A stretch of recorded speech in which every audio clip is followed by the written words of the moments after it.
আসসালামু আলাইকুম রাহমাতুল্লাহ। কারো কাছে কোনো প্রস্তাব দিতে চান, যে প্রস্তাব দিবেন সেই প্রস্তাব সে গ্রহণ করবে। যদি আপনি এভাবে আপনি আমল করতে পারেন।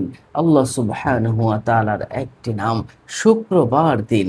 শুক্রবার দিন আপনি নামাজ শেষে যখন নামাজ শেষ হয়ে যাবে, রুমে এসে হোক বা মসজিদে বসেই হোক, নামাজ শেষে একটা খণ্ড, ছোট্ট একটা কাগজের আপনি যদি কাগজের খণ্ডের ভিতরে আল্লাহ সুবহানাহু ওয়া তাআলার এই নামটা ইয়া মুজিবু লেখেন, লিখে যদি ধারণ করেন, তবে আপনি যে দোয়া করবেন, যে দোয়াই করবেন সেই দোয়া আল্লাহ পাক রব্বুল আলামিন কবুল করবেন।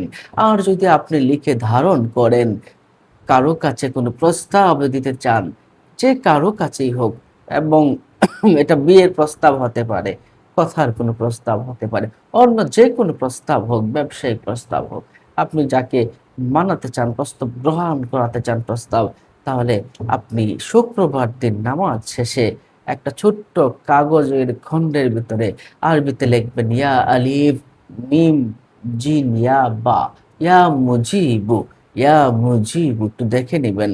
ইয়া মুজিবু, আপনি যদি একটা খণ্ডে কাগজে আপনি লিখতে পারেন ইয়া মুজিবু, যে দোয়া করবেন আল্লাহ সুবহানাহু ওয়া তাআলা সেই দোয়াটাই কবুল করবেন। এবং কারো কাছে যদি কোনো প্রস্তাব দেন, তাহলে সেই প্রস্তাব আপনার কবুল হয়ে যাবে। সুবহানাল্লাহ, সুবহানাল্লাহ। কয়েকবার এর আগে ইয়া মুজিবু একটু পড়ে নিবেন। যখন লিখবেন তার আগে দুরূদ শরীফ পড়ে নিবেন। একটু পাক পবিত্র জায়গায় বসে নিবেন। অজু করা অবস্থায় থাকবেন। লিখবেন, তারপর প্রস্তাব দিবেন কারো কাছে, দোয়া করবেন, সেই প্রস্তাব গৃহীত হয়ে যাবে ইনশাআল্লাহ। অন্য মুমিন মুসলমান ভাইকে জানাতে শেয়ার করে দিন। ভালো থাকুন, সুস্থ থাকুন। আসসালামু আলাইকুম ওয়া রাহমাতুল্লাহ।